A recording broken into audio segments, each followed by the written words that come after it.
친정아버지가 돌아가신 장례식 첫날 아침이었습니다. 시어머니는 상복을 입은 며느리를 주방으로 끌고 가더니 이렇게 말했습니다. 네 애비 죽은 건 죽은 거고 귀한 손님들 오시니까 갈비찜 푹 쪄서 상 차려놓고 가. 아버지의 마지막 가시는 길에도 며느리를 종처럼 부리려 한 시어머니, 남편마저 곁에서 비웃기만 했습니다. 그런데 서유는 울지 않았습니다. 서유는 펄펄 끓는 갈비찜 솥의 손잡이를 맨손으로 움켜쥐더니 거실 한복판으로 집어 던져버렸습니다. 그리고 시어머니를 똑바로 노려보며 말했죠. 그 잘난 밥 당신이 평생 직접 끓여 먹어. 빈털터리로 쫓겨난 서유는 과연 어떻게 시댁에 천벌을 내렸을까요? 끝까지 들으시면 소름이 돋으실 겁니다. 지금 어디에서 듣고 계신지 댓글로 남겨주시면 그곳에 건강과 행운이 가득하길 바랍니다. 영상이 마음에 드신다면 구독과 좋아요도 꼭 부탁드립니다. 새벽 5시 시댁의 넓은 주방에는 가스불 위에 올라간 커다란 갈비찜 솥에서 뽀글뽀글 기름진 국물이 끓어오르고 있었습니다. 창밖은 아직 어둠이 걷히지 않았고 찬바람이 유리창 틈새로 스며들어 주방 바닥 타일을 싸늘하게 식히고 있었죠. 서유는 검은 상복 차림으로 가스레인지 앞에 서 있었습니다. 손등에는 밤새 장례식장을 오가며 생긴 거스러미가 일어나 있었고 충혈된 두 눈 밑에는 짙은 다크서클이 내려앉아 있었어요. 서윤의 등 뒤에서 슬리퍼를 질질 끌며 걸어오는 묵직한 발소리가 울렸습니다. 시어머니 오숙자가 실크 잠옷 위에 밍크 가디건을 걸치고 주방 문을 열며 말했어요. 야, 불새기가 왜 이래? 갈비가 퍼지겠다, 퍼져. 눈이 삐었어? 서윤이 고개도 들지 못한 채 낮은 목소리로 대답했습니다. 어머니, 오늘 아버지 장례식 첫날이에요. 아침 일찍 빈소로 가봐야 하는데. 숙자가 서윤의 말을 가위로 자르듯 끊어버리며 혀를 찼습니다. 즉, 죽은 사람이 밥을 먹나? 산 사람이 밥을 먹고 살아야 할 거 아니야. 숙자는 서윤의 대답 따위는 기다리지도 않고 거실 쪽으로 몸을 돌렸어요. 그때 서윤의 품 안에서 3살배기 딸 하은이가 잠에서 덜 깬 얼굴로 칭얼거리기 시작했습니다. 숙자가 멈칫하더니 성큼성큼 되돌아왔죠. 숙자는 찬장 위에서 까만 한약 봉지를 하나 꺼내 들었습니다. 봉지 안에는 숯덩이처럼 시커먼 알갱이들이 잔뜩 들어 있었고 코를 찌르는 퀴퀴한 냄새가 풍겼어요. 이리 내놔. 내가 먹일 테니까. 숙자가 하은이를 서윤의 품에서 거칠게 낚아챘습니다. 하은이가 낯선 손길에 놀라 몸을 사납게 비틀었어요. 서윤이 다급하게 손을 뻗으며 말했습니다. 어머니, 그 약 대체 뭔데요? 출처도 모르는 걸 아이한테 왜 자꾸 먹이시는 거예요? 숙자가 서윤의 손을 탁 쳐내며 눈을 부라렸죠. 뭘 몰라. 뼈가 튼튼해지는 비싼 약이야. 비싼 약. 지인한테 특별히 구한 건데. 내 손녀한테 좋은 거 먹이겠다는데 시어미한테 말대꾸를 해? 숙자는 하은이의 작은 턱을 한 손으로 움켜쥐고 입을 벌리게 만들었습니다. 새까만 알갱이 2개가 아이의 입 안으로 밀려 들어갔어요. 하은이의 얼굴이 쓴맛에 찡그러지며 울음이 터져 나왔습니다. 아이의 입꼬리로 까만 약물이 흘러내렸죠. 서윤의 손끝이 파르르 떨렸습니다. 서윤은 재빨리 하은이를 되찾아 안았고 아이의 입안에 남은 까만 찌꺼기를 손가락으로 훑어냈어요. 하은이가 서윤의 목을 꽉 끌어안고 흐느꼈습니다. 숙자는 아이의 울음 따위는 안중에도 없다는 듯 냉장고 문을 열어 갈비찜 양념통을 꺼내며 본론을 꺼냈습니다. 자, 잘 들어. 오늘 점심에 민환이 아버지 사업 동료분들이 오셔. 아주 귀한 분들이야. 서울에서 일부러 내려오시는 거라고. 서윤이 울고 있는 하은이의 등을 토닥이며 고개를 들었어요. 어머니, 오늘 우리 아버지 장례식이에요. 제가 빈소를 지켜야 한다고요. 숙자가 양념통을 식탁 위에 탁 내려놓으며 목소리를 한 톤 올렸습니다. 네 애비 죽은 건 죽은 거고, 이따 점심에 귀한 손님들 오시니까 갈비찜 푹 쪄서 상, 떡 벌어지게 차려놓고 가.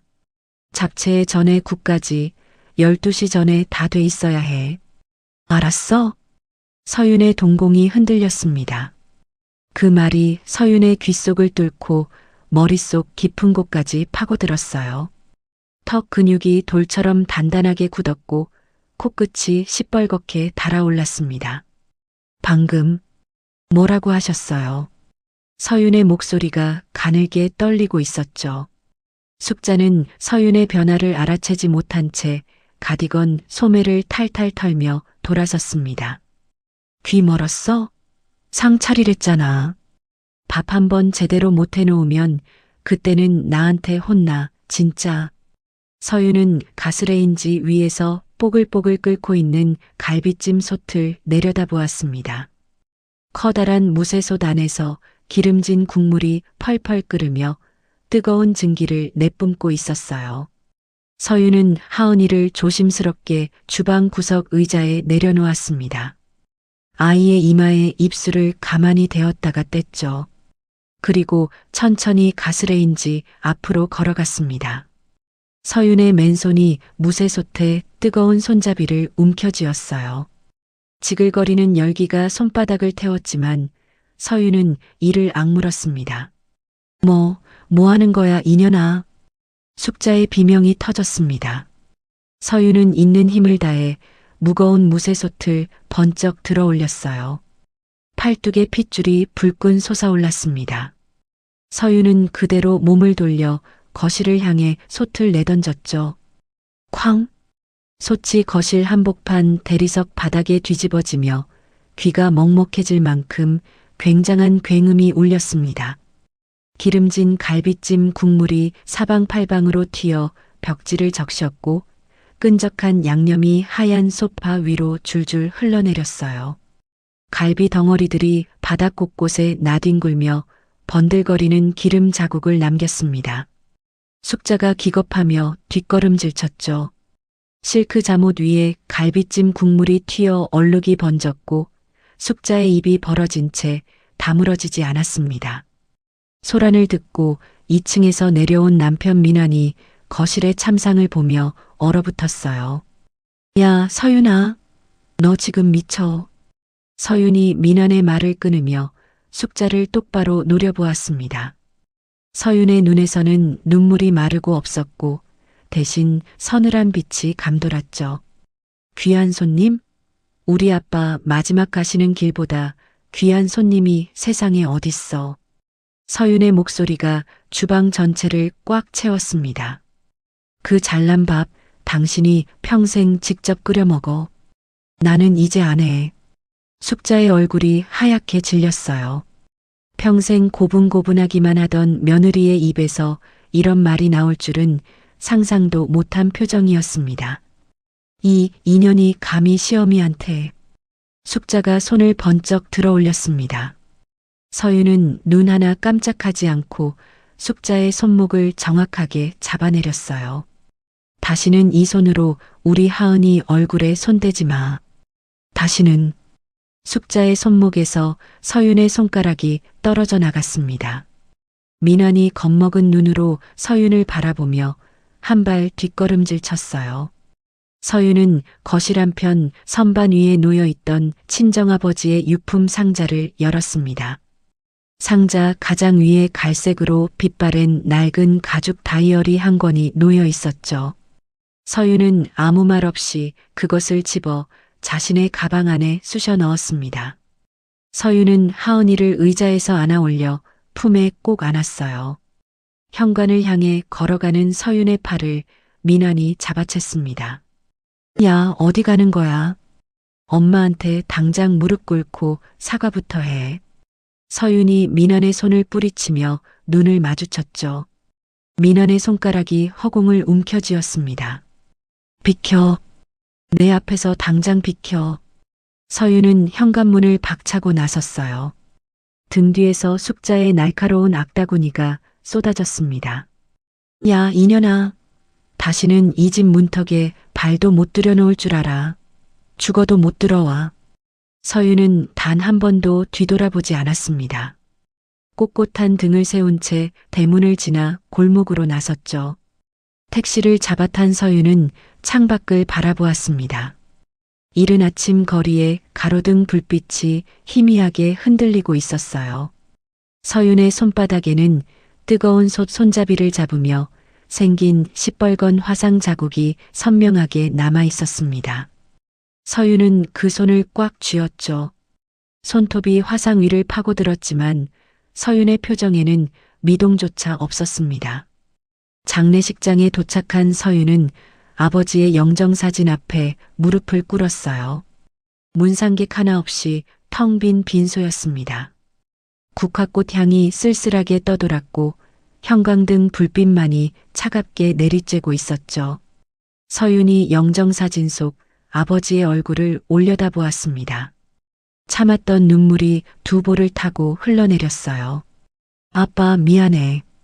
마지막 가시는 길에 제대로 함께 있어드리지도 못했어. 서윤은 이를 악물며 눈물을 거칠게 닦아냈습니다. 다시는 누구한테도 짓밟히지 않을게. 아빠, 딸, 이제부터 완전히 달라질 거야. 차갑게 식어가는 장례식장의 밤 공기가 서윤의 상복깃을 파고들었습니다. 하은이가 서윤의 품에서 스르르 잠이 들었고 서윤은 아이의 머리카락을 천천히 쓸어내렸어요. 서윤의 눈빛이 달라져 있었습니다. 눈물 자국 위로 차갑고 예리한 빛이 번지고 있었죠. 평생을 시댁의 종처럼 고개 숙이고 살아왔던 나약한 며느리의 얼굴은 이미 그 어디에도 남아있지 않았습니다. 장례식을 모두 마치고 시댁으로 돌아온 날 저녁이었습니다. 서윤은 하은이를 안은 채 아파트 복도를 걸어왔죠. 현관 앞에 도착한 서윤의 손가락이 비밀번호 버튼을 눌렀지만 잠금 해제음은 울리지 않았습니다. 한 번, 두 번, 세 번을 다시 눌러봐도 냉정한 경고음만 되풀이되었어요. 서윤의 손끝이 멈췄습니다. 현관문 옆 바닥에는 서윤의 옷가지와 하은이의 장난감 몇 개가 쑤셔 넣어진 짐가방 3개가 아무렇게나 내팽개쳐져 있었죠. 철컥. 안쪽에서 문이 열렸습니다. 남편 민환이 팔짱을 낀 채 문틀에 기대섰고 그 뒤로 숙자가 거실 소파에 다리를 꼬고 앉아 손톱을 다듬고 있었어요. 야, 잘 왔다. 민환이 코웃음을 치며 서류 뭉치 하나를 서윤의 가슴팍에 밀어붙였습니다. 이게 뭔데? 서윤이 서류를 펼쳐들었어요.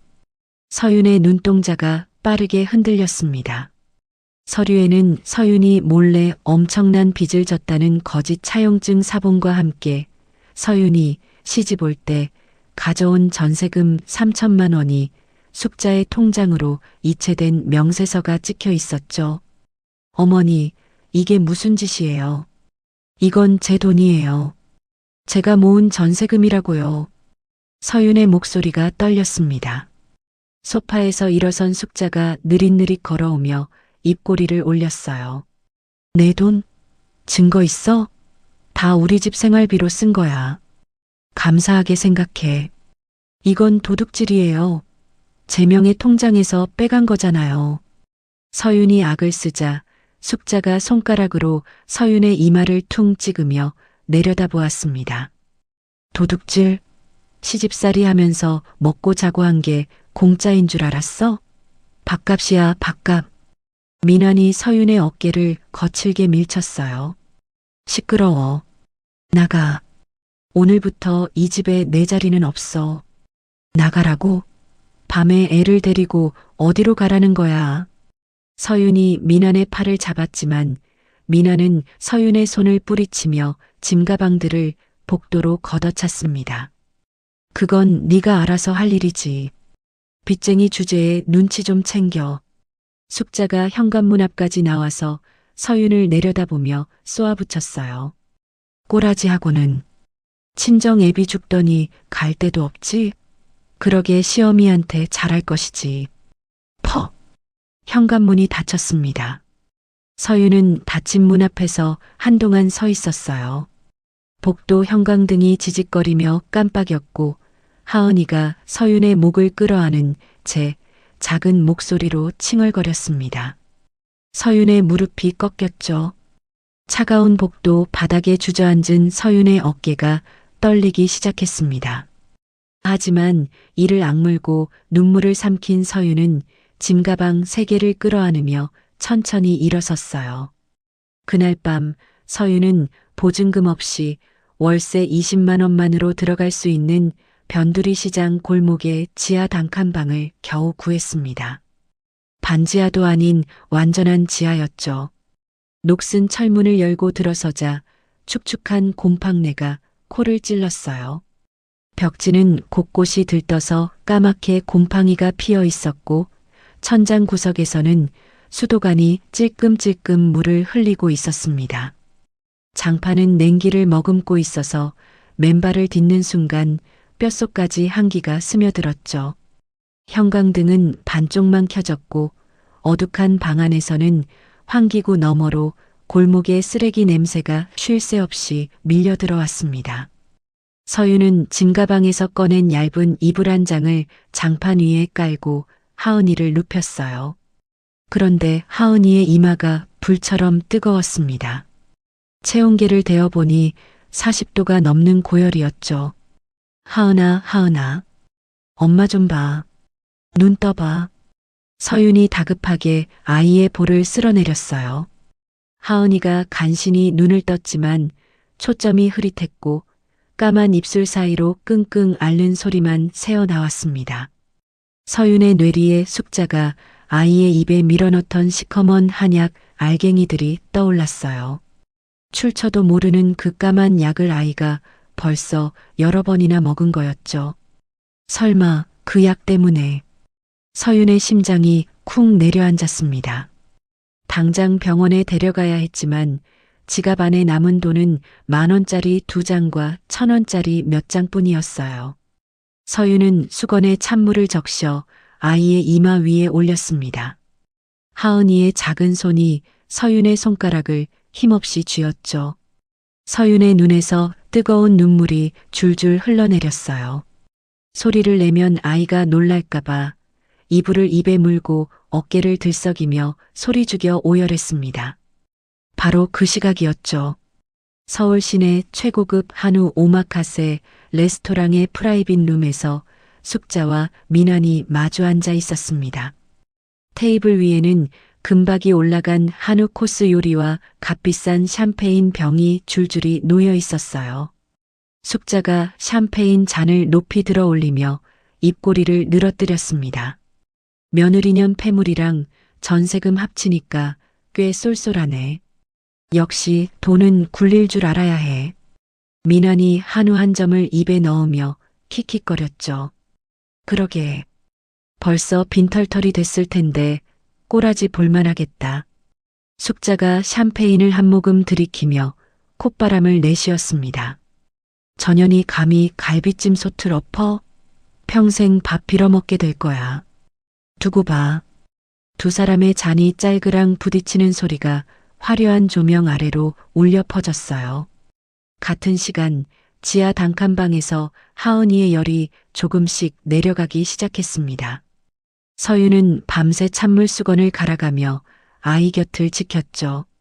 동이 트기 직전 하은이가 간신히 눈을 뜨며 가느다란 목소리로 불렀습니다. 엄마, 하은아, 괜찮아. 엄마 여기 있어. 서윤이 아이를 품에 꼭 끌어안았어요. 하은이가 다시 잠든 것을 확인한 서윤은 짐가방을 뒤지기 시작했습니다. 약이라도 살 돈이 남아있나 주머니를 뒤적이다가 가방 맨 밑바닥에서 손끝에 거친 가죽 질감이 잡혔죠. 장례식 날 무심코 챙겨왔던 아버지의 낡은 가죽 다이어리였습니다. 가장자리가 닳아서 실밥이 풀려 있었고 세월의 때가 묻어 갈색이 거의 검게 변해 있었어요. 서윤이 무심코 첫 장을 펼쳤습니다. 순간 서윤의 눈이 크게 떠졌죠. 빼곡한 아버지의 손글씨가 가득했습니다. 평생 시장 골목에서 국밥집을 운영했던 아버지가 수십 년간 한 글자 한 글자 정성껏 적어놓은 비법 국밥 레시피였어요. 육수의 배합 비율, 사골을 끓이는 시간, 양념의 비법 순서까지 모든 것이 세밀하게 기록되어 있었습니다. 서윤이 떨리는 손으로 페이지를 넘기자 레시피 뒤쪽에 접혀있던 종이 한 장이 떨어졌죠. 서윤이 종이를 펼쳤습니다. 아버지의 글씨였어요. 우리 서윤아, 아빠가 남겨줄 수 있는 건 이 낡은 레시피밖에 없다. 하지만 이게 아빠의 전부야. 힘들 때 이걸 펼쳐봐라. 아빠가 평생 쏟아부은 정성이 내 앞길을 밝혀줄 거야. 서윤의 시야가 뿌옇게 흐려졌습니다. 아버지의 크고 투박한 글씨 한자 한자에 기름 자국과 국물 얼룩이 배어 있었어요. 평생 국솥 앞에서 땀 흘리시던 아버지의 두꺼운 손마디가 눈앞에 선했죠. 서윤은 다이어리를 가슴에 꽉 끌어안았습니다. 눈물이 멈추지 않았지만 이번에는 절망의 눈물이 아니었어요. 서윤이 흐르는 눈물을 소매로 거칠게 닦아내며 이를 악물었습니다. 아빠, 나 절대 안 무너져. 기어코 살아남아서 저 인간들 피눈물 흘리게 만들 거야. 서윤의 목소리에 떨림은 있었지만 그 안에 단단한 강철이 박혀 있었죠. 다음 날 동이 트자마자 서윤은 하은이를 업고 시장 골목을 돌며 음식점들의 문을 두드리기 시작했습니다. 혹시 주방에서 일할 사람 필요하지 않으신가요? 필요 없어, 가봐. 죄송하지만 설거지라도. 자리 없다니까.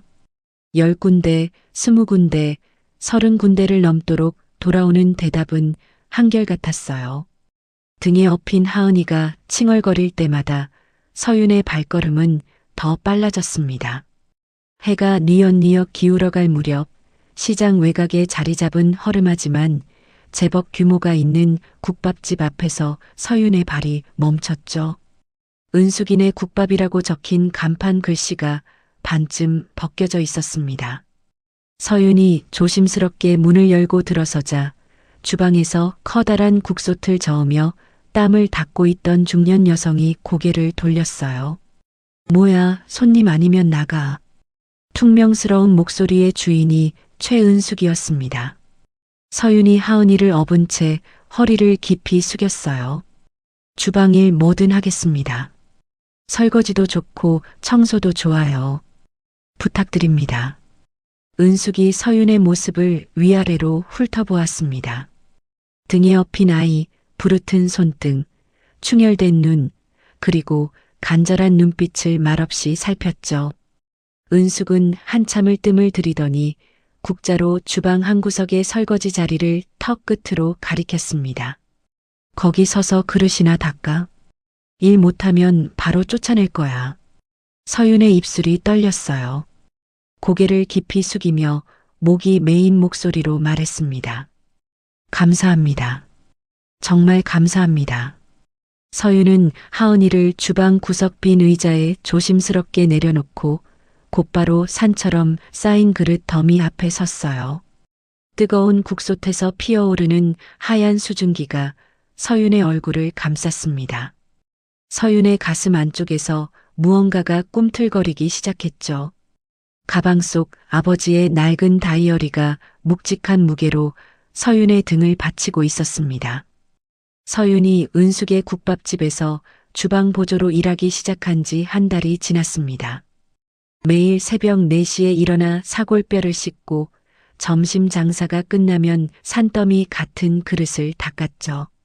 서윤의 손등은 뜨거운 물과 세제에 절어 갈라지고 터져서 밤마다 하은이가 엄마 손에서 피가 난다며 울먹였어요. 그래도 서윤은 단 하루도 빠지지 않았습니다. 하은이를 주방 구석 작은 의자에 앉혀두고 틈날 때마다 아버지의 다이어리를 펼쳐 레시피를 외우고 또 외웠죠. 어느 점심 장사가 끝난 오후였습니다. 은숙이 주방에서 육수를 맛보다가 인상을 찡그리며 국자를 내려놓았어요. 이상하네. 오늘 육수가 왜 이렇게 밍밍하지? 설거지를 하던 서윤이 고개를 돌려 조심스럽게 말했습니다. 사장님, 혹시 오늘 물을 넣는 타이밍이 평소보다 빨랐던 건 아닌가요? 무가 너무 일찍 들어가면 단맛이 먼저 빠져서 뒷맛이 얇아져요. 은숙이 눈을 동그랗게 뜨며 서윤을 바라보았죠. 네가 그걸 어떻게 알아? 한번 맛을 보면 어떤 재료가 얼마나 들어갔는지 대충 느낌이 와요. 아버지가 국밥집을 하셨거든요. 서윤이 국솥 앞으로 가서 국자로 육수를 한 모금 떠 맛보았습니다. 서윤의 눈이 가늘어지더니 고개를 천천히 끄덕였어요. 물을 지금 건져내고 대파 흰 부분을 한 줌만 더 넣으시면 깊은 맛이 다시 살아날 거예요. 은숙이 반신반의하며 서윤이 시키는 대로 했습니다. 10분 뒤 은숙이 육수를 다시 맛보는 순간 눈이 휘둥그레졌죠. 이게 어떻게 된 거야? 맛이 완전히 달라졌잖아. 은숙이 국자를 내려놓으며 서윤의 얼굴을 빤히 들여다보았어요. 서윤아, 너 보통이 아니구나. 이런 미각은 아무나 가지고 있는 게 아니야. 서윤이 고개를 숙이며 대답했습니다. 아버지한테 어릴 때부터 맛보는 훈련을 받았어요. 그게 전부예요. 은숙이 고개를 절레절레 흔들며 혀를 내둘렀죠. 훈련만으로 되는 게 아니야, 이건. 타고난 거라고. 그날 이후 은숙은 서윤에게 설거지 대신 육수 맛보기를 맡기기 시작했습니다.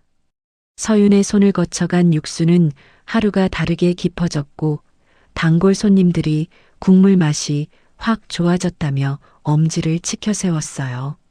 하지만 그 무렵 서윤의 마음 한켠에는 늘 얼음장 같은 불안이 깔려 있었습니다. 민환이 언제든 다시 나타날 거라는 사실을 서윤은 알고 있었죠. 예감은 정확했습니다. 어느 저녁 장사를 마치고 설거지를 하던 서윤의 앞에 검은 정장 차림의 민환이 대형 로펌 소속 변호사를 대동하고 나타났어요. 식당 홀 한가운데에 떡하니 서서 서윤을 내려다보는 민환의 얼굴에는 비열한 웃음이 걸려 있었습니다. 이야, 우리 마누라 꼴 좀 봐. 기름때 묻은 앞치마까지 두르고 설거지를 하고 있네. 민환이 콧바람을 내쉬며 서류 봉투를 서윤의 젖은 손 위에 거칠게 밀어붙였죠.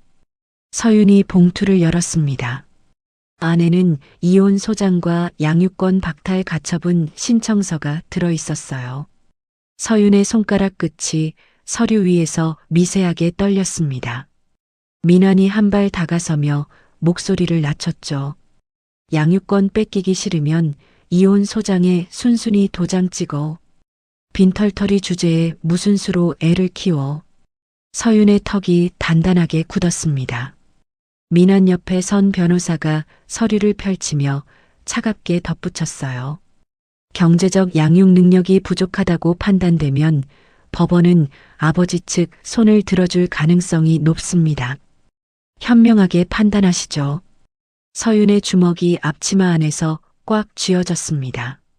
하은이를 빼앗기느니 죽는 게 나았지만 지금 여기서 감정을 터뜨리면 모든 게 끝이라는 것을 서윤은 알았어요. 나가. 서윤이 이를 악물고 한마디만 내뱉었습니다.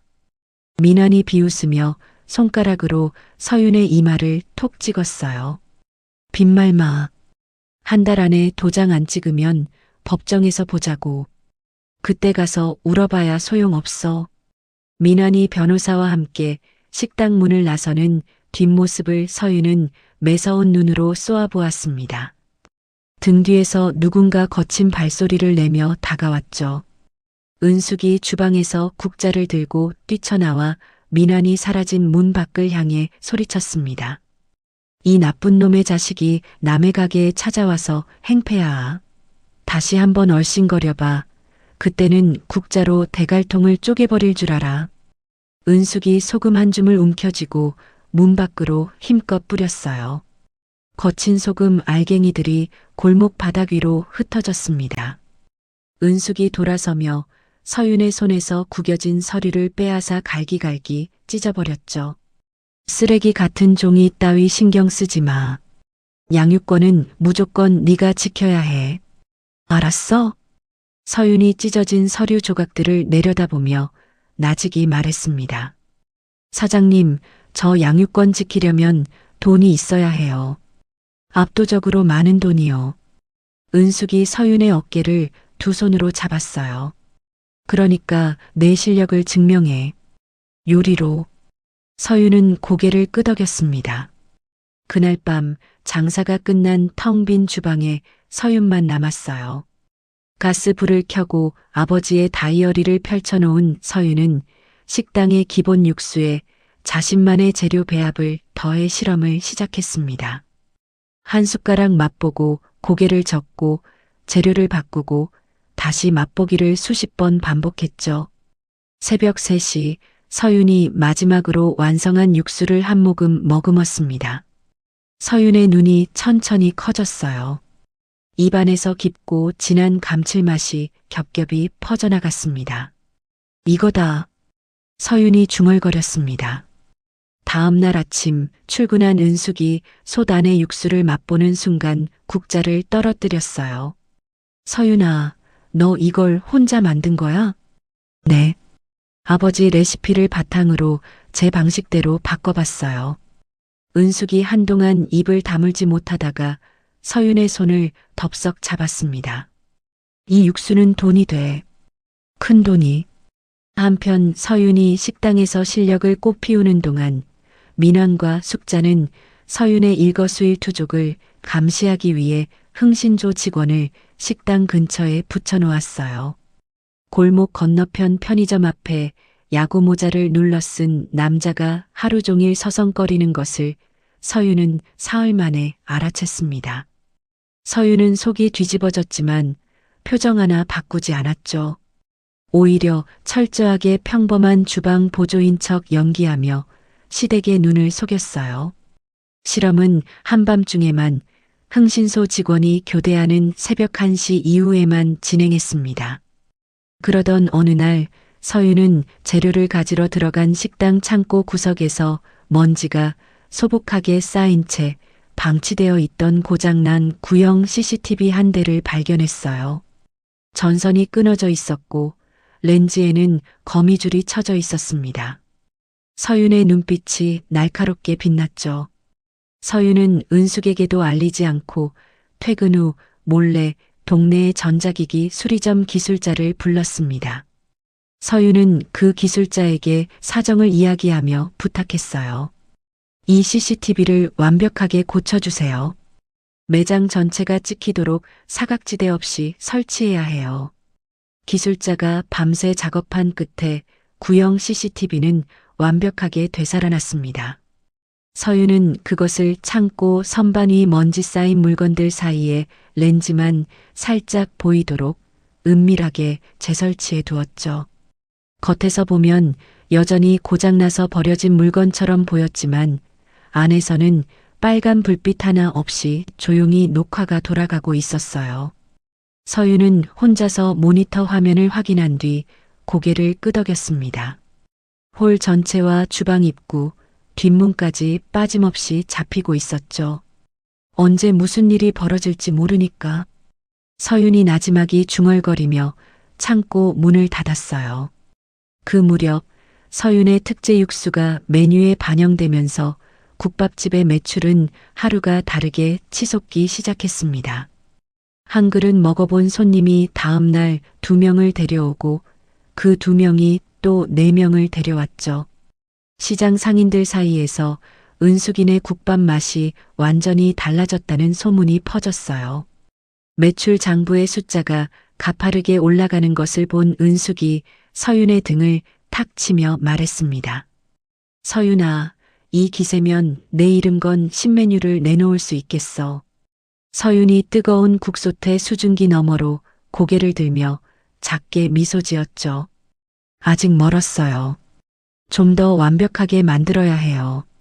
서윤의 도약이 눈에 보이기 시작한 바로 그 시점이었습니다. 숙자가 사립학교 교사로 일하는 자신의 딸 유진에게 전화를 걸어 독이 묻은 지시를 내렸어요. 유진아, 그년의 식당을 박살내야 해. 엄마가 시키는 대로만 해. 며칠 뒤 짙은 선글라스를 끼고 마스크를 두른 강유진이 서윤의 국밥집 건너편 골목의 모습을 드러냈습니다. 유진은 전봇대 옆에 기대선 채 식당의 출입구와 뒷문, 직원들의 동선을 차갑게 살피고 있었어요. 유진의 입꼬리가 비틀어지며 올라갔습니다. 이혼 소장이 날아오고 일주일이 지난 주말 아침이었어요. 출근한 서윤을 은숙이 조용히 사장실로 불렀습니다. 사장실이라고 해봤자 창고 옆 허름한 방 한 칸이었지만 은숙의 표정은 그 어느 때보다 진지했죠. 은숙이 책상 서랍에서 서류 한 장을 꺼내 서윤의 앞에 펼쳐놓았습니다. 서윤아, 이거 봐. 서윤이 서류를 들여다보았어요. 신메뉴 개발 위임 계약서였습니다. 서윤에게 식당 주방의 모든 권한을 넘기고 수익의 일정 비율을 서윤의 몫으로 정산하겠다는 내용이 적혀 있었죠. 사장님, 이건... 서윤의 눈이 커졌습니다. 은숙이 서윤의 손을 두 손으로 꽉 잡으며 말했어요. 서윤아, 내 뒤엔 내가 있어. 저런 버러지들한테 쫄지 말고 내 요리나 똑바로 해내. 은숙의 투박한 손바닥에서 전해오는 온기가 서윤의 손등을 감쌌습니다. 서윤의 코끝이 시큰해졌지만 눈물 대신 단단한 미소를 지었죠. 사장님, 후회 안 하실 거예요. 반드시 해내겠습니다. 은숙이 서윤의 손등을 탁 치며 웃었어요. 후회는 무슨... 네가 못하면 내가 직접 국자로 때릴 테니까 걱정 마. 든든한 조력자를 얻은 서윤은 그날부터 본격적으로 아버지의 레시피를 현대적으로 재해석한 프리미엄 국밥 신메뉴 개발에 착수했습니다. 매일 새벽마다 사골뼈의 굵기와 양을 달리하며 육수를 끓이고 양념의 배합 비율을 그램 단위로 조절했죠. 서윤의 절대 미각은 혀끝에 닿는 미세한 차이까지 잡아내며 완벽에 가까운 맛을 만들어갔어요. 열흘간의 밤샘 끝에 완성된 서윤의 프리미엄 국밥이 메뉴판에 올랐습니다. 결과는 놀라웠죠. 첫날 점심 한 그릇을 맛본 손님이 숟가락을 내려놓지 못하고 국물까지 싹싹 비워냈어요. 그 손님이 오후에 지인 5명을 데리고 다시 왔습니다. 사흘 만에 입소문이 시장 전체로 퍼졌고 일주일이 지나자 점심시간마다 식당 앞에 50m가 넘는 대기줄이 늘어섰죠. 줄 서서 먹는 국밥집이 시장에 생겼대. 거기 육수가 장난이 아니래. 시장 상인들이 서로에게 귀띔했어요. 매출은 하루가 다르게 뛰었고 은숙은 서윤의 어깨를 두드리며 연신 감탄했습니다. 서윤아, 장사한 지 20년 만에 이런 대기줄은 처음이야. 서윤이 땀을 닦으며 국솥 앞에서 대답했어요. 아직 시작이에요, 사장님. 더 잘할 수 있어요. 서윤의 눈에 자신감이 차오르기 시작했습니다. 하은이가 밤에 열없이 곤히 잠들고 통장에 월급이 찍힐 때마다 서윤은 양육권 소송을 준비할 힘이 한 뼘씩 자라나는 것을 느꼈죠. 하지만 서윤의 도약을 누군가가 이를 갈며 지켜보고 있었습니다. 그날은 오후 3시 브레이크 타임이었어요. 서윤과 직원들이 늦은 점심을 먹으러 식당을 비운 사이 뒷골목에 세워둔 검은색 승용차 안에서 짙은 선글라스의 강유진이 움직이기 시작했습니다. 유진은 트렁크에서 검은 비닐봉지 2개와 뚜껑이 닫힌 플라스틱 채집통 하나를 꺼내 들었죠. 마스크를 코 위까지 끌어올린 유진은 주위를 두리번거리다가 뒷문 쪽으로 빠르게 스며들었어요. 삐걱. 뒷문이 열렸습니다. 유진은 장갑을 낀 손으로 냉장고 옆에 놓인 신선한 육수통의 뚜껑을 열었어요. 그 안에는 내일 장사에 쓸 서윤의 정성이 담긴 육수가 가득 차 있었죠. 유진이 검은 비닐봉지에 매듭을 풀었습니다. 봉지 안에서 코를 틀어막게 만드는 썩은 냄새가 솟아올랐어요. 시커멓게 변색되고 진물이 흐르는 부패한 고기 덩어리들이 봉지 안에 가득했습니다. 유진은 눈 하나 깜짝하지 않고 그 썩은 고기 덩어리들을 육수통 안에 거침없이 쏟아부었어요. 이 맛 좀 봐라, 서윤아. 유진이 코웃음을 치며 중얼거렸죠. 이어서 유진은 플라스틱 채집통의 뚜껑을 열었습니다. 안에서 바스락바스락 소리를 내며 수십 마리의 바퀴벌레가 꿈틀거리고 있었어요.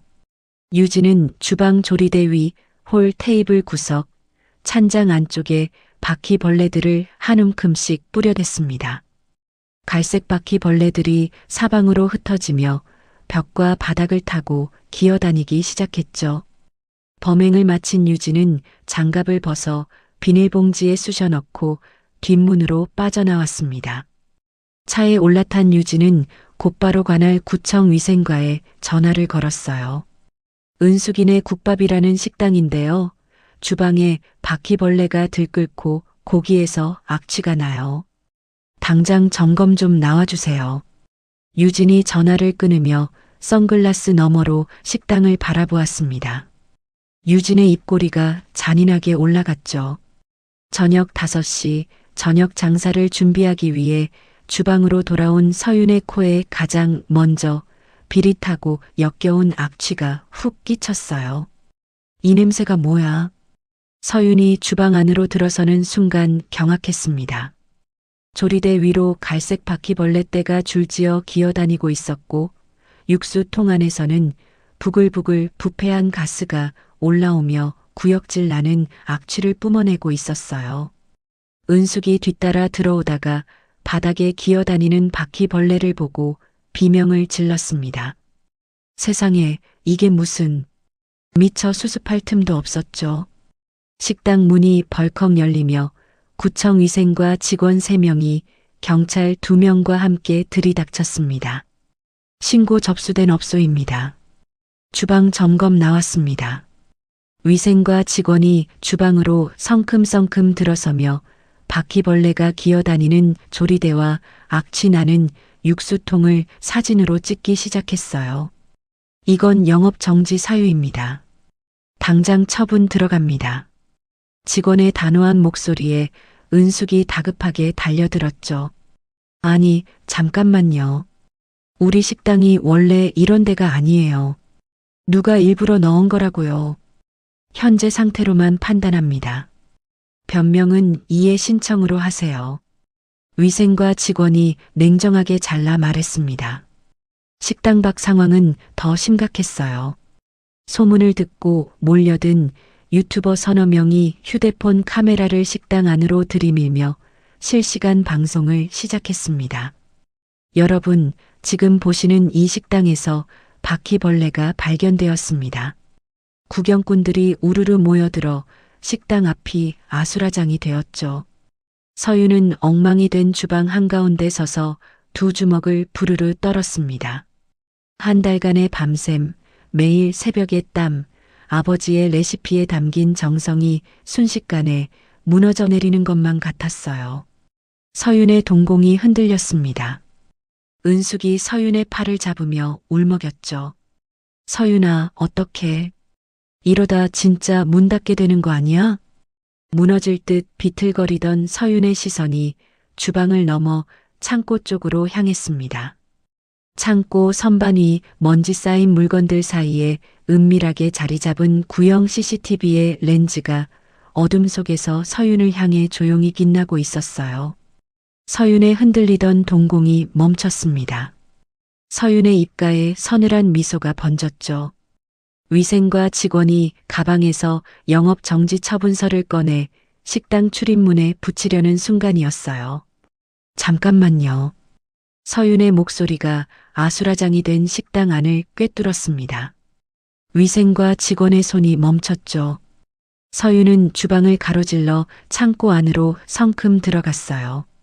먼지 쌓인 선반 위에서 구형 CCTV에 연결된 소형 모니터를 꺼내든 서윤이 홀 한가운데 테이블 위에 그것을 탁 올려놓았습니다. 이걸 먼저 보시고 판단하셔도 늦지 않습니다. 서윤이 모니터 전원을 켰어요. 화면이 밝아지자 위생과 직원과 경찰의 시선이 일제히 모니터에 꽂혔습니다. 오후 3시 15분 뒷문으로 몰래 스며드는 선글라스 쓴 여자의 모습이 선명하게 찍혀 있었죠. 여자가 검은 비닐봉지에서 썩은 고기 덩어리를 꺼내 육수통에 쏟아붓는 장면, 채집통에서 바퀴벌레를 주방 곳곳에 뿌리는 장면이 한치의 흔들림도 없이 녹화되어 있었어요. 이게 위생과 직원이 눈을 크게 뜨며 모니터에 코를 들이밀었습니다. 외부인이 고의로 투입한 겁니다. 우리 식당의 위생 문제가 아니에요. 서윤이 차분하지만 단호한 목소리로 말했죠. 경찰 한 명이 모니터 속 여자의 얼굴을 가리키며 물었어요. 이 사람이 누군지 아십니까? 서윤의 시선이 식당 밖으로 향했습니다. 유리문 너머 구경꾼 틈에 섞여 팔짱을 끼고 서 있던 선글라스 쓴 여자가 보였어요. 유진이었죠. 유진은 식당이 망하는 꼴을 즐기려고 현장을 떠나지 않은 거였습니다. 서윤이 식당 문을 벌컥 열고 나갔어요. 인파를 헤치며 유진의 앞에 선 서윤이 유진의 팔을 움켜잡았습니다. 뭐야? 나. 유진이 몸을 비틀었지만 서윤의 소나기는 쇠집게처럼 풀리지 않았죠. 서윤은 유진을 그대로 식당 홀 안으로 끌고 들어왔어요. 유진의 선글라스가 바닥에 떨어져 미끄러졌습니다. 서윤이 유진을 모니터 앞에 세웠습니다. 화면 속에서 썩은 고기를 붓고 있는 여자의 얼굴과 지금 서윤 앞에 서 있는 유진의 얼굴이 정확하게 일치했어요. 유진의 얼굴에서 핏기가 싹 빠졌죠. 허위 신고, 영업 방해. 아가씨, 이 영상 경찰에 넘어가면 그 잘난 사립학교 선생님 자리는 어떻게 될까?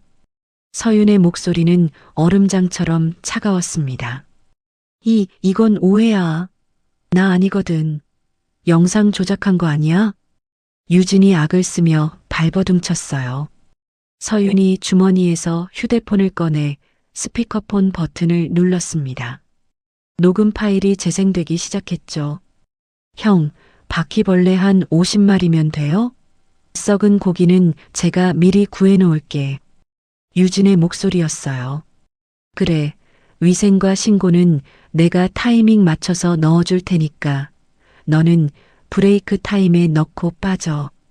흥신소 브로커의 목소리가 뒤이어 흘러나왔습니다. 녹취록이 재생되는 동안 유진의 무릎이 힘을 잃었어요. 유진은 그 자리에서 주저앉아 버렸죠. 이 정도면 충분하시죠? 서윤이 경찰을 향해 고개를 돌렸습니다. 경찰 2명이 서로 눈짓을 주고받더니 유진에게 다가갔어요. 강유진, 업무방해 및 허위 신고 혐의로 긴급 체포합니다. 일어나세요. 딸깍. 수갑이 유진의 양손목에 채워졌습니다. 유진의 눈이 공포로 뒤집혔어요. 안 돼. 나 교사야. 수갑은 안 돼. 제발. 유진이 발을 동동 구르며 울부짖었지만 경찰은 냉정하게 유진을 일으켜 세웠죠. 식당 밖에서 실시간 방송을 하던 유튜버들의 카메라가 일제히 수갑찬 유진에게로 돌아갔습니다. 여러분, 방금 반전입니다. 바퀴벌레를 직접 풀었던 범인이 현장에서 체포되었습니다. 유튜버의 흥분된 목소리가 생중계를 타고 전국으로 퍼져나갔어요. 유진이 경찰차에 실려가는 모습이 수십만 명의 화면에 동시에 송출되었습니다. 위생과 직원이 영업정지 처분서를 도로 가방에 집어넣으며 서윤에게 고개를 숙였죠. 오해가 있었습니다. 처분은 철회하겠습니다. 은숙이 주저앉아 있다가 벌떡 일어나 서윤을 와락 끌어안았어요. 서윤아, 네가 해냈어. 네가 해냈다고. 서윤은 은숙의 등을 토닥이며 깊은 숨을 내쉬었습니다. 다음 날 전국의 주요 뉴스와 온라인 커뮤니티에 기사가 도배되었어요. 사립학교 교사, 국밥집에 바퀴벌레 풀고 허위 신고 신우이의 엽기적 영업방해, CCTV에 딱 걸려 같은 제목들이 실시간 검색어 상위를 차지했죠. 유진은 즉각 파면 처리되어 사회적으로 완벽하게 매장당했습니다. 사건이 알려지면서 오히려 서윤의 국밥집은 전국적인 화제가 되었어요. 억울한 누명을 벗은 국밥집, 맛도 스토리도 있는 식당이라는 호평이 쏟아졌고 전국 각지에서 손님들이 몰려들기 시작했습니다. 매일 저녁 금고에 현금 다발이 쌓여갔고 은숙은 돈을 세다가 손이 저릴 지경이었죠. 그 무렵 서윤은 새 매장 확장을 위해 시장 인근 대형 상가의 임대 계약서에 도장을 찍으며 성공의 첫 발을 내디뎠어요. 같은 시간이었습니다. 유진의 체포 소식에 가슴을 치며 쓰러졌던 숙자는 병원 침대에서 간신히 일어나 텔레비전을 켰어요. 화면에 뜬 뉴스 속보가 숙자의 눈동자를 꿰뚫었죠. 수백억 규모 신도시 상가 분양 사기, 피해자 속출. 숙자가 전 재산을 털어 투자했던 바로 그 상가 분양 사업이었습니다. 숙자의 입에서 비명이 터져 나왔어요. 아니야. 이건 아니야. 숙자가 떨리는 손으로 은행에 전화를 걸었지만 돌아온 대답은 냉혹했습니다. 고객님 명의 계좌 잔액은 현재 3,200원입니다. 전화기가 숙자의 손에서 미끄러져 바닥에 떨어졌죠. 며칠 뒤 숙자의 호화로운 대저택 현관문과 거실 유리창에 빨간 압류 딱지가 무자비하게 붙기 시작했어요. 숙자가 유진의 합의금이라도 마련하려고 아는 사람들에게 돈을 빌리러 다녔지만 사기 소식이 퍼진 뒤로는 전화를 받아주는 사람조차 없었습니다. 서윤은 유진 측에서 보내온 합의 요청서를 읽지도 않고 반으로 접어 쓰레기통에 버렸어요. 합의는 없어. 끝까지 간다. 서윤의 목소리에는 한치의 망설임도 없었죠. 유진은 그대로 재판에 넘겨졌고 서윤은 막대한 자금력을 바탕으로 이혼 전문 변호인단을 꾸려 민환의 양육권 소송에 대한 반격을 준비했습니다. 그날 밤 서윤은 지하 단칸방 이불 위에서 잠든 하은이의 얼굴을 내려다보았어요. 하은이의 볼이 예전보다 통통하게 올라 있었고 입꼬리에는 작은 미소가 걸려 있었습니다. 서윤이 아이의 이마에 입술을 가만히 대었죠. 엄마가 지켜줄게. 아무도 널 못 건드려. 서윤은 깊고 긴 안도의 숨을 내쉬었습니다. 창문 너머로 시장 골목의 가로등 불빛이 조용히 흔들리고 있었어요. 대형 직영 매장 오픈을 하루 앞둔 오후였습니다. 서윤은 새 매장의 주방에서 직원들에게 육수 끓이는 순서를 하나하나 짚어주고 있었어요. 테이블 배치를 점검하고 간판 조명을 확인하고 개업 준비에 온 신경을 쏟고 있었죠. 서윤의 주머니 안에서 휴대폰이 울렸습니다. 어린이집 번호였어요. 여보세요. 하은이 어머니시죠? 하은이가 갑자기 피를 토하고 쓰러졌어요. 지금 119에 연락했는데 빨리 오셔야 합니다. 서윤의 손에서 들고 있던 메뉴판이 바닥으로 떨어졌습니다. 심장이 가슴 밑바닥까지 내려앉는 느낌이었죠. 하은이가 피를 토했다고요? 지금 어디로 가면 돼요? 서윤의 목소리가 갈라졌어요. 전화기를 붙잡은 손이 사시나무처럼 떨리고 있었습니다. 서윤은 하던 일을 모두 내팽개치고 매장을 뛰쳐나갔어요. 택시를 잡을 겨를도 없이 대로변으로 뛰어나가 지나가는 차를 막아 세웠습니다.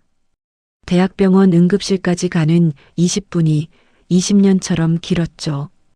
응급실 문을 박차고 뛰어들어간 서윤의 눈에 하얀 이동 침대 위에 누운 작은 몸이 보였어요.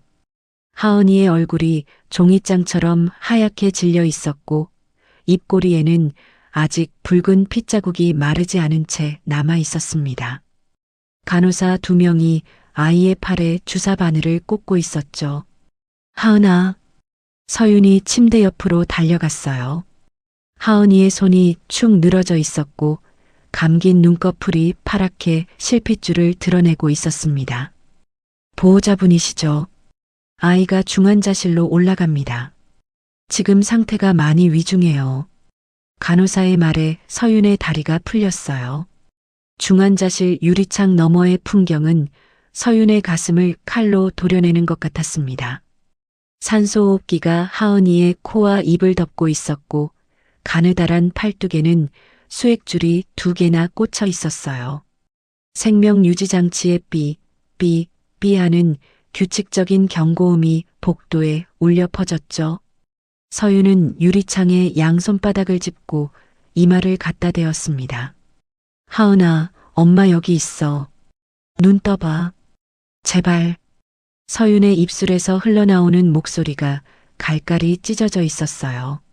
담당 의사가 복도로 나와 서윤 앞에 섰습니다. 의사의 표정이 무거웠죠. 보호자분, 아이의 혈액 검사 결과가 나왔는데요. 혈중 중금속 수치가 정상치의 수십 배를 넘었습니다. 장기간에 걸쳐 중금속 성분이 체내에 쌓여온 것으로 보여요. 간 기능이 급격하게 나빠져서 지금 아이가 아주 위험한 상태입니다. 중금속이요? 서윤의 눈이 크게 떠졌어요. 심장이 멎는 것 같았습니다. 네. 아이가 최근에 출처 불명의 약이나 건강식품을 섭취한 적이 있나요? 의사의 질문이 끝나기도 전에 서윤의 뇌리의 한 장면이 번개처럼 스쳤죠. 숙자가 하은이의 턱을 움켜쥐고 입을 벌려 새까만 알갱이를 밀어넣던 그 새벽 주방. 아이의 입꼬리로 까만 약물이 흘러내리던 그 장면. 뼈가 튼튼해지는 비싼 약이라며 아이에게 강제로 먹이던 숙자의 뻔뻔한 얼굴. 서윤의 온몸이 얼어붙었어요. 있어요. 시어머니가 아이한테 먹이던 까만 약이 있었어요. 서윤의 목소리가 바닥에서부터 끌어올랐습니다. 서윤은 즉각 지하 단칸방으로 달려가 짐 속에 보관하고 있던 그 까만 약재 찌꺼기를 봉지째 들고 병원으로 돌아왔어요. 서윤은 떨리는 손으로 봉지를 의사에게 건네며 말했습니다. 이걸 분석해 주세요. 제발 빨리요. 대학병원 독성학 연구실에 긴급 의뢰가 들어갔죠. 서윤은 중환자실 앞 딱딱한 의자에 앉아 결과를 기다렸어요. 복도의 형광등 빛이 서윤의 창백한 얼굴 위로 푸르스름하게 내려앉았습니다. 서윤의 손톱이 자신의 허벅지를 파고들었지만 통증조차 느끼지 못했죠. 2시간 뒤 의사가 검사 결과지를 들고 나왔어요. 의사의 표정이 경직되어 있었습니다. 이건 약이 아닙니다. 유통기한이 10년 넘게 지난 산업 폐기물 수준의 중금속 오염 덩어리예요. 납, 수은, 카드뮴 성분이 기준치를 수백 배 초과했습니다. 이걸 아이한테 먹였다는 건 의사가 말을 잇지 못했죠. 서윤의 2 눈에 시뻘건 핏발이 섰습니다. 손에 쥐고 있던 검사 결과지가 구겨지며 찢어졌어요. 서윤의 온몸이 부들부들 떨렸지만 그것은 슬픔이 아니라 끌어넘치는 분노였습니다. 돈을 아끼려고 어디서 주워왔는지도 모를 폐기물 덩어리를 자기 손녀 입에 쑤셔 넣은 거였죠. 뼈가 튼튼해지는 비싼 약이라던 그 말이 서윤의 귓속에서 미칠 듯이 울렸어요. 그때였습니다.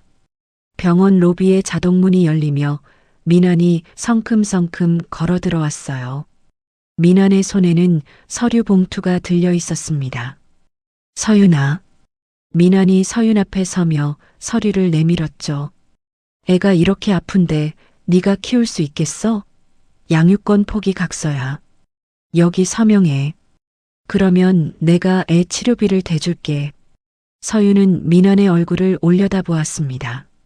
자기 딸이 중환자실에서 죽어가는 이 순간에도 양육권 각서를 들이미는 남자의 얼굴이 서윤의 눈에 들어왔어요. 그 얼굴에 걱정은 없었고 오직 계산만 있었죠. 서윤이 천천히 의자에서 일어섰습니다. 서윤의 손이 민환의 멱살을 움켜쥐었어요. 민환이 미처 반응하기도 전에 서윤은 민환의 상체를 잡아 비틀어 로비 바닥에 내리꽂았습니다. 쿵! 민환의 등이 대리석 바닥에 부딪히며 둔탁한 소리가 울렸죠. 서류 봉투가 허공에 흩어졌어요. 이 인연이. 민환이 악을 썼지만 서윤은 민환의 가슴팍을 발로 눌러 일어서지 못하게 짓밟았습니다. 서윤의 눈이 돌아가 있었어요. 눈물도 없었고 떨림도 없었습니다. 오직 살기만이 서윤의 두 눈에 가득 차 있었죠. 오숙자, 당신이 내 딸 목숨까지 가지고 장난을 쳐? 뼈대까지 박살내줄게. 기대해. 서윤의 목소리에서 온기가 완전히 사라져 있었어요. 민환의 얼굴이 공포로 일그러졌습니다. 서윤은 민환의 가슴팍에서 발을 떼고 뒤돌아섰죠. 바닥에 누운 민환을 단 한 번도 돌아보지 않았어요. 서윤은 휴대폰으로 은숙에게 전화를 걸었습니다. 사장님, 부탁이 있어요. 하은이 병실 앞을 지켜주세요. 아무도 들이지 마시고 경호원도 불러주세요. 은숙이 다급하게 대답했어요. 무슨 일이야, 서윤아? 하은이 괜찮은 거야? 자세한 건 나중에 말씀드릴게요. 지금은 하은이를 지켜주시는 것만으로 충분해요. 전화를 끊은 서윤은 지하 단칸방으로 돌아갔습니다. 옷장 안쪽 깊숙이 숨겨둔 서류 뭉치를 꺼내 들었어요. 서윤이 지난 몇 달간 흥신소를 통해 샅샅이 뒤져 모아둔 것들이었죠. 민환의 회사 공금 횡령 장부, 숙자의 차명 계좌 탈세 내역, 부동산 위장 거래 기록이 빼곡하게 담긴 서류 뭉치가 서윤의 두 손 안에 있었습니다. 서윤은 서류 뭉치를 가방에 넣고 지퍼를 거칠게 잠갔어요. 중환자실에서 생명유지장치의 경고음이 규칙적으로 울려 퍼지고 있었습니다.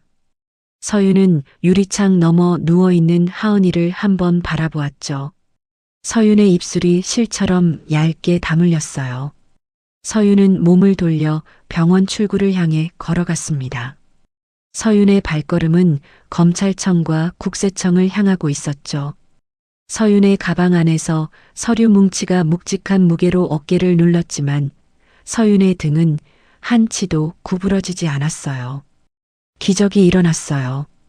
중환자실에 입원한 지 닷새째 되는 새벽 하은이의 간 수치가 극적으로 안정을 되찾기 시작했습니다.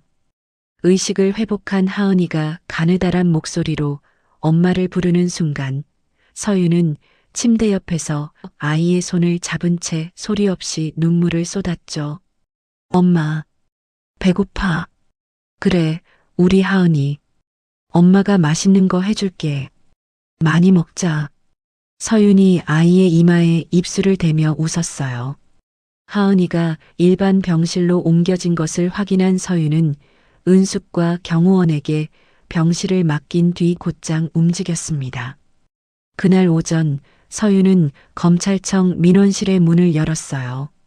접수 창구 앞에 선 서윤이 가방에서 서류 뭉치를 꺼내 담당 직원 앞에 펼쳐놓았습니다.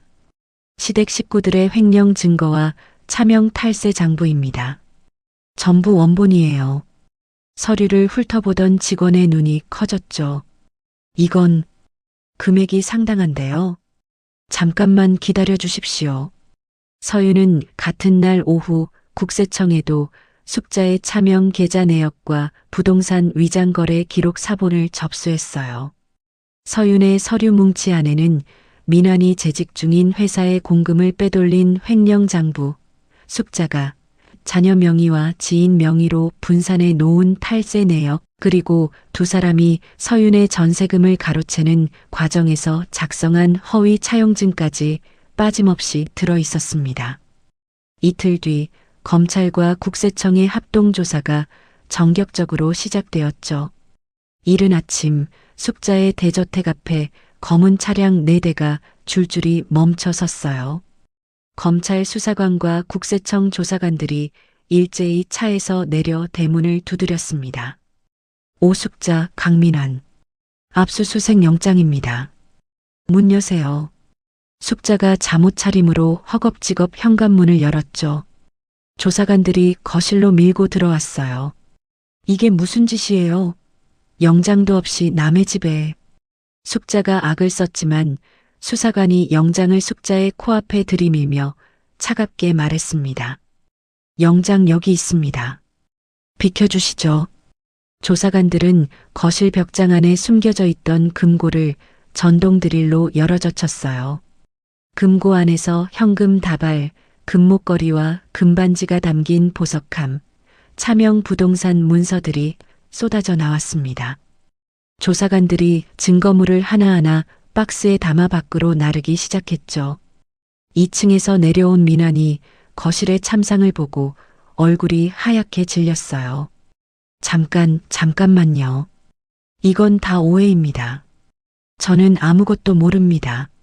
민환이 수사관의 팔을 붙잡으며 발버둥 쳤지만 수사관은 민환의 손을 뿌리쳤습니다. 강민환, 회사 공금 횡령 혐의로 동행조사 나왔습니다. 따라오시죠. 민환의 양손목에 수갑이 채워졌어요. 같은 시각 국세청은 숙자가 빼돌린 탈세액과 막대한 추징금을 부과하며 숙자 명의의 남은 부동산과 통장을 모조리 동결해버렸습니다.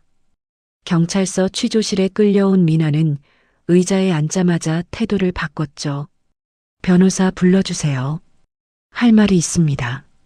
민환은 변호사가 도착하기도 전에 입을 열기 시작했어요. 횡령도 탈세도 전부 어머니가 시킨 겁니다.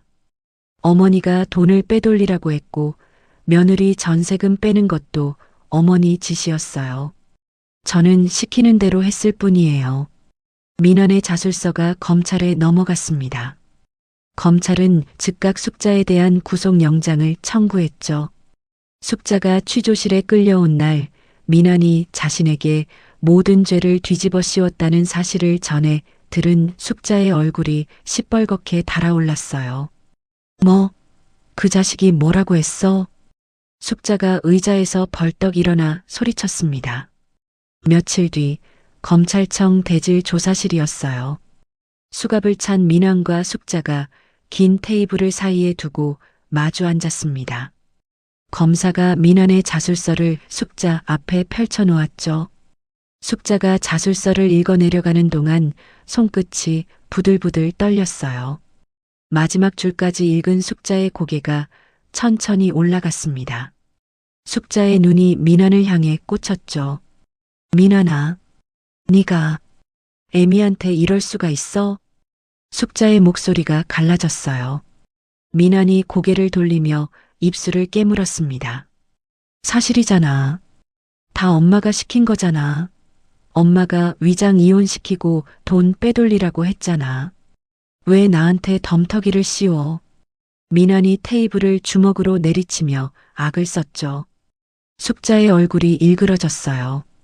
숙자가 수갑 찬 손으로 테이블 위 자술서를 집어 민환의 얼굴에 내던졌습니다. 이 호로 자식아, 널 어떻게 키웠는데 애미를 팔아먹어. 넌 내 아들도 아니야. 숙자가 의자에서 벌떡 일어나 민환에게 달려들었어요. 수갑 찬 두 손으로 민환의 멱살을 움켜쥐었습니다. 나 미쳤어. 민환이 숙자를 밀쳐냈지만 숙자는 미친 듯이 매달렸죠. 조사관 2명이 달려들어 두 사람을 떼어놓았어요. 바닥에 주저앉은 숙자가 울부짖었고 맞은편에서 민환은 풀린 넥타이를 움켜쥔 채 거친 숨을 몰아쉬었습니다. 조사실 뒤편 참관 유리창 너머에서 서윤이 팔짱을 낀 채 그 광경을 지켜보고 있었어요. 서윤의 표정에는 분노도 슬픔도 동정도 없었습니다. 오직 차갑고 건조한 시선만이 유리창 너머의 두 사람을 관통하고 있었죠. 검사가 서윤에게 마이크를 건넸어요. 서윤이 마이크 버튼을 눌렀습니다. 조사실 스피커를 통해 서윤의 목소리가 흘러나왔죠. 그 더러운 밥그릇 싸움 감옥에 가서도 평생 해봐. 숙자와 민환이 동시에 스피커를 올려다보았어요. 서윤의 목소리를 알아들은 두 사람의 얼굴이 일그러졌습니다. 서윤아, 내가 잘못했어. 제발 한 번만. 숙자가 유리창을 향해 두 무릎을 꿇었지만 서윤은 이미 참관실의 문을 열고 나가고 있었죠. 수사와 재판은 거침없이 진행되었어요. 검찰은 두 사람의 진술을 교차 검증하여 민환과 숙자 모두를 특정경제범죄 가중처벌법 위반으로 정격 구속 기소했습니다. 재판정에서 민환은 징역 5년, 숙자는 징역 7년과 막대한 벌금형을 선고받았죠. 판사가 형량을 읽어내려가는 동안 숙자는 방청석을 향해 억울하다며 발악했지만 법정 경위가 숙자의 입을 틀어막듯 자리로 끌어앉혔어요. 민환은 고개를 떨군 채 한마디도 하지 못했습니다. 서윤의 꼼꼼한 법적 대처로 인해 과거 숙자와 민환이 빼돌렸던 서윤의 전세금까지 징벌적 손해배상금으로 온전히 환수 조치되었어요. 이혼 판결에서도 서윤은 단독 양육권을 확보했죠. 감옥에 들어간 뒤에도 두 사람은 달라지지 않았습니다. 면회실에서 마주칠 때마다 숙자는 민환에게 배은망덕한 놈이라 침을 뱉었고 민환은 숙자를 향해 독한 년이라 욕을 퍼부었어요. 세상에서 가장 끔찍한 원수지간이 되어버린 모자의 꼴을 교도관들조차 혀를 찼죠.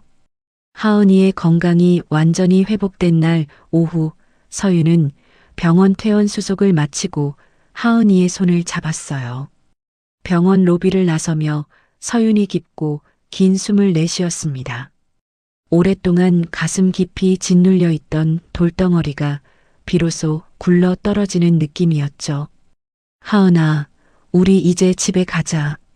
엄마 밥 먹으러 가자. 엄마가 만든 국밥. 하은이가 서윤의 손을 꼭 쥐며 해맑게 웃었어요.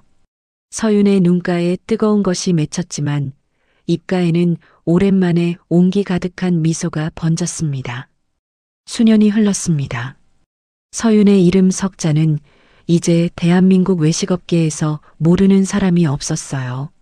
아버지의 비법 레시피에서 시작된 국밥 한 그릇은 전국 50개가 넘는 가맹점을 거느린 초대형 프랜차이즈로 성장했습니다. 서윤은 그 프랜차이즈의 대표이사였죠. 주말 저녁 서윤은 서울 시내 최고급 레스토랑의 프라이빗 룸을 예약했어요. 테이블 위에는 최상급 코스 요리가 정갈하게 차려져 있었고 창밖으로 서울의 야경이 보석처럼 반짝이고 있었습니다. 문이 열리며 은숙이 들어왔어요. 은숙은 어색하게 정장을 차려입고 있었는데 넥타이 매듭이 비뚤어져 있었죠. 야, 서윤아. 이런데 왜 불러? 나는 시장 국밥집이 편한데. 은숙이 의자에 앉으며 투덜거렸습니다. 서윤이 은숙의 맞은편에 앉으며 미소 지었어요. 사장님, 오늘은 제가 꼭 대접하고 싶었어요. 참으시고 앉아 계세요. 은숙이 코를 훌쩍이며 고개를 돌렸죠. 뭘 대접이야? 네가 다 한 건데. 아니에요. 사장님이 아니었으면 저는 지금 여기 없어요. 서윤이 가방에서 서류 봉투 하나를 꺼내 은숙의 앞에 놓았습니다. 은숙이 고개를 갸웃거리며 봉투를 열었어요. 서류를 읽어 내려가던 은숙의 손이 멈췄습니다. 은숙의 눈이 동그랗게 떠졌죠. 이게 뭐야? 서울 최고 상권 한복판에 있는 대형 상가 건물이에요. 사장님 이름으로 명예 이전 다 끝났어요. 서윤의 목소리가 차분했습니다. 은숙의 입이 벌어진 채 다물어지지 않았어요. 서류 위에 찍힌 자기 이름과 수십억 원대 건물의 주소를 번갈아 보던 은숙의 눈에서 굵은 눈물이 뚝 떨어졌죠. 이런 걸 어떻게 해? 서윤아, 이건 너무 큰 거야. 은숙이 입술을 깨물며 고개를 저었습니다. 서윤이 은숙의 투박한 손을 두 손으로 잡았어요. 사장님이 저한테 해주신 건 그보다 훨씬 큰 거였어요.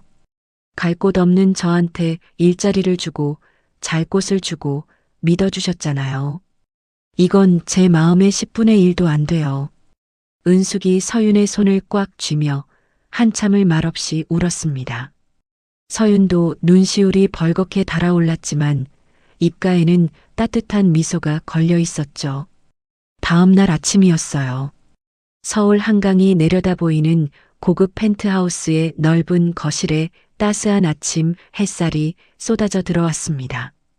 거실 한가운데 놓인 원목 식탁 위에는 서윤이 직접 차린 최고급 아침 식사가 정갈하게 놓여 있었어요.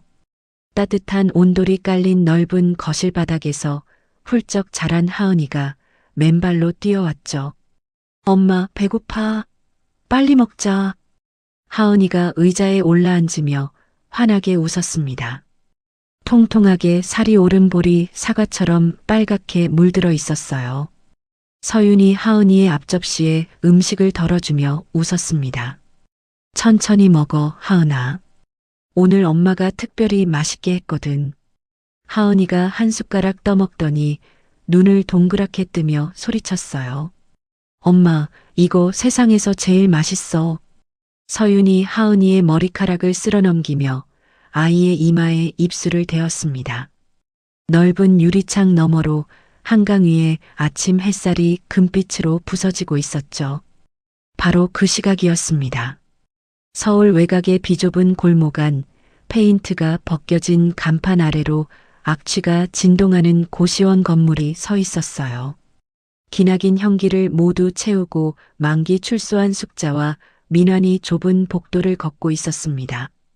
숙자의 머리카락은 반백이 되어 푸석푸석했고 민환의 양볼은 쑥 꺼져 있었어요. 두 사람 다 출소 때 입었던 낡은 옷 한 벌이 전부였죠. 고시원 공용 주방에 들어선 숙자의 눈에 싱크대 옆 바닥에 놓인 잔반통이 보였습니다. 다른 고시원 입주자가 버리고 간 것인지 쉰내가 올라오는 밥알과 시든 나물 몇 점이 통 안에 뒤섞여 있었어요. 숙자가 잔반통 쪽으로 손을 뻗었습니다. 비켜. 내가 먼저야. 민환이 숙자의 손을 밀치며 잔반통을 잡아당겼어요. 뭐가 먼저야? 나도 아침부터 아무것도 못 먹었다고. 숙자의 얼굴이 일그러졌습니다.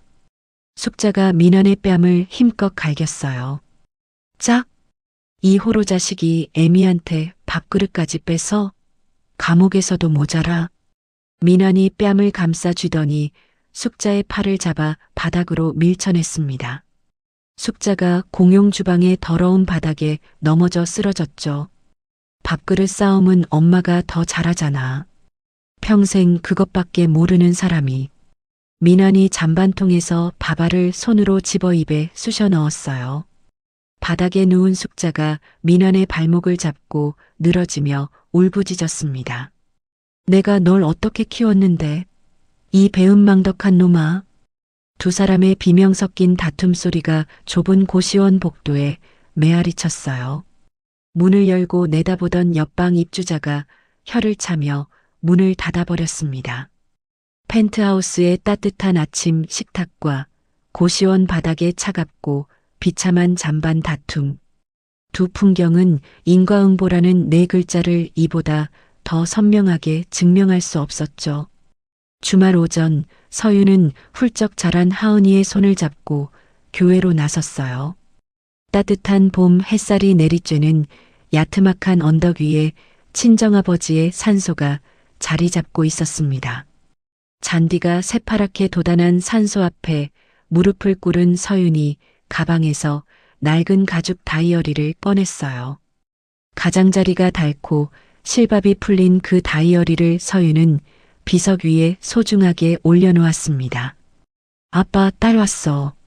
서윤의 목소리가 봄바람에 실려 퍼졌어요. 아빠가 남겨준 이 레시피 덕분에 나 다시 일어설 수 있었어. 이제야 당당하게 인사할 수 있게 됐어. 서윤의 눈가에 눈물이 맺혔지만 얼굴에는 환한 미소가 번지고 있었습니다. 하은이가 서윤의 옆에 쪼그려 앉으며 비석을 바라보았죠. 엄마, 외할아버지가 우리 보고 계신 거야? 그럼 하늘에서 우리 하은이 이쁜 거 다 보고 계실 거야. 서윤이 하은이의 머리를 쓸어넘기며 대답했어요. 산소 주위로 향긋한 봄바람이 불어왔습니다. 서윤은 눈을 감았어요. 장례식장의 텅 빈 빈소에서 느꼈던 차갑고 비참했던 그 감각이 봄바람 속으로 눈 녹듯 사라지는 것을 느꼈죠. 서윤이 천천히 눈을 떠 하은이를 품에 안았습니다. 산소 너머로 맑고 푸른 하늘이 끝없이 펼쳐져 있었어요. 그 잘난 시댁 손님들 밥상 차려주느라 평생을 버렸었는데 이제야 알겠어요. 내 인생의 진짜 귀한 손님은 나 자신과 바닥에 있던 나를 믿어준 사람들이라는 거리요. 서윤의 독백이 봄바람에 실려 산소 너머로 퍼져갔어요. 비석 위에 올려놓은 낡은 가죽 다이어리 위로 따스한 햇살이 내려앉았습니다. 서윤이 하은이의 손을 잡고 산소 앞에서 일어섰어요. 두 사람의 그림자가 봄 햇살 아래로 나란히 길게 뻗었죠. 서윤의 당당한 뒷모습 위로 따스한 빛이 부서져 내렸습니다. 오늘 사연의 주인공 서윤은 친정아버지의 장례식 날조차 밥상을 차리라며 종처럼 부리던 시어머니와 남편에게 짓밟히고 또 짓밟혔습니다.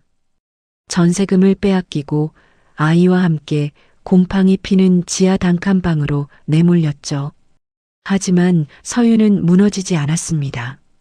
아버지가 남겨주신 낡은 레시피 한 권을 붙잡고 기어이 일어섰어요. 밑바닥에서 손을 내밀어준 사람의 은혜를 잊지 않았고 끝까지 포기하지 않는 독한 마음 하나로 자신의 힘을 만들어갔죠. 반면 남의 것을 빼앗고 자기 손녀에게까지 해를 끼쳤던 시어머니와 남편은 결국 스스로 파멸의 길을 걸었습니다. 감옥에서 나와서도 잔반통 하나를 두고 서로 물어뜯는 비참한 꼴이 되었죠. 세상에는 변하지 않는 이치가 하나 있습니다. 남의 가슴에 못을 박으면 그 못은 반드시 자기한테 돌아온다는 것이에요. 그리고 아무리 힘든 바닥이라도 진심으로 나를 믿어주는 단 한 사람이 있다면 사람은 다시 일어설 수 있습니다. 오늘 이 사연을 들으시는 여러분도 혹시 지금 힘든 시간을 보내고 계시다면 절대 포기하지 마시길 바랍니다. 어둠이 깊을수록 새벽은 반드시 옵니다. 오늘 사연이 마음에 와닿으셨다면 화면 아래 빨간 구독 버튼과 좋아요를 꾹 눌러주시고 지금 듣고 계신 곳의 날씨가 어떤지 댓글 한 줄 남겨주세요. 여러분의 따뜻한 한마디가 저에게 큰 힘이 됩니다.